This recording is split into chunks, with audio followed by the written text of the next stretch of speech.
Hey everybody, it's JMan105 coming at you with another CCG related video, and in this case I've decided to start filming when I get a new shipment from various sources, in this case my latest package from Category 1 Games, and open it up and go through it with everybody. So I've just recently opened the package, taken the plastics off, and I'm going to start going through the cards. Now, I haven't looked at them yet. I know what I bought because of my list, but I want to go through it with everybody. That being said, this package actually showed up a few days early. Otherwise, you'd be seeing this video some point next week. So, let's get started. And the obvious one being the original Star Wars CCG rulebook. Now, I've mentioned in other videos I used to have an original set, but I ended up giving them to a friend of mine. And I forgot that he also had both of my extra rule books in there. So I decided to order a rule book. It was extremely cheap, and I'm happy to have it, because now I can go through the rules again from the original set and then brush up on all of the excerpts since then. So I'm happy to have that. Now, moving into the Star Trek CCG. I've ordered several copies of certain cards, something I need. I'm creating a second Borg deck. Now, most of you know that I have a pretty powerful Borg deck that's been made and tweaked for years. It's never actually lost a game, but I wanted to come up with a secondary Borg deck that does different things. So instead of a complete destruction annihilation Borg deck, I want to have one that's more about confusion and confrontation, something that really frustrates my opponent. So, these are some of the cards I'm going to be putting in it. Objective, assimilate starship.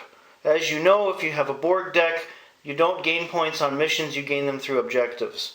Assimilate starship is a simple one, and it's good to have in a Borg deck. Awaken. Now, if I remember correctly, I've ordered several of these. I already do have several copies in my main Star Trek box, but I wanted more because I'm going to exploit this card in the forthcoming deck, and I didn't want to take them out of my other deck. So that's another copy of Awaken, and this is from Voyager, by the way, not the First Contact one. Activate subcommands, also very useful. Does the same as Awaken, except it's an event, not an interrupt. Activate subcommands. You can never have too many of these if you're doing Borg. Now, moving along to the Star Wars CCG, and I'm just going to put them in one pile. Because of the cards I have from my Star Wars CCG right now, I do have almost 300 cards, but I don't have certain cards I needed to build an actual deck. So I chose cards, specifically some Star Destroyers and some Imperial cards, and the odd Rebel card that I need to build my first deck. So we'll start going through them. I have some locations. Dantooine. Oh no, that Rebel base has been deserted forever. Light side we have Corvellian Corvette. Comlink.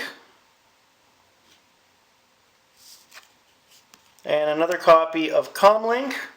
Comlink is a useful device in the game. Use one force to deploy on any character. If opponent has just initiated a battle or force drain, at Comlink's location or adjacent site, you may react by deploying cards to that battle or force drain location.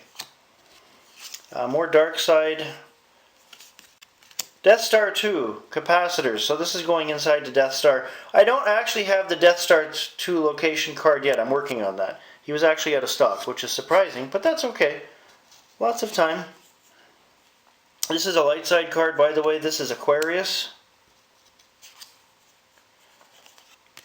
Back to the dark side. R2-Q2. Astromech droid. I love my Astromech droids. Several copies of R2 somewhere. The real R2. Imperial Commander. Another Imperial Commander. White bordered from the original set. The website said played with condition. They're an awesome. They're almost near mint. I'm always happy with Category 1. I have a very bad feeling about this. Helps you prevent against battle from your opponent's characters. Come with me. And just as a side note, I love the images on these cards. It takes me right back to the original movies, which are very dear to my heart. Back to the light side, Planet Defender Ion Cannon. Artillery weapon, very useful. Exterior sight for your rebel base. Artillery remote, another device.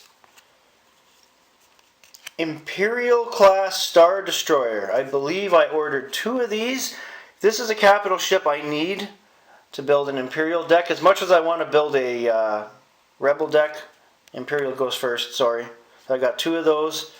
Back to light side, blaster. Second blaster.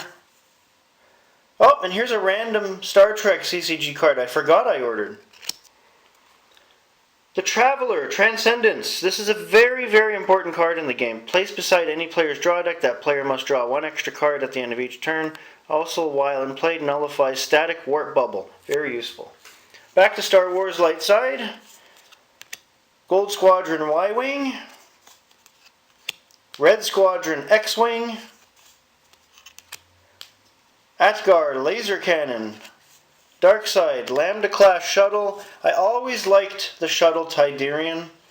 I always thought it was a very, very cool spaceship when I was a kid, and even now I love the damn thing. So, another Lambda Class Shuttle. And the final card, Death Star 2, the Coolant Shaft. Again, I'm going to get the Death Star as a location. I'm going to revolve my deck around said Death Star and capital ships. It should be quite interesting. I'm still gaining cards for this. I probably won't have it done until sometime in the winter, but there will be more videos and more updates. That is everything from this shipment. I must now put them in plastics and protect them. Thank you for watching. As usual, if you have any questions or comments, please post them below. I love it when you people comment. And if you haven't already joined the Dragon's Reach Discord server, which is all about CCGs and TCGs, please do. You will see a link in the description. Have a great day, everybody.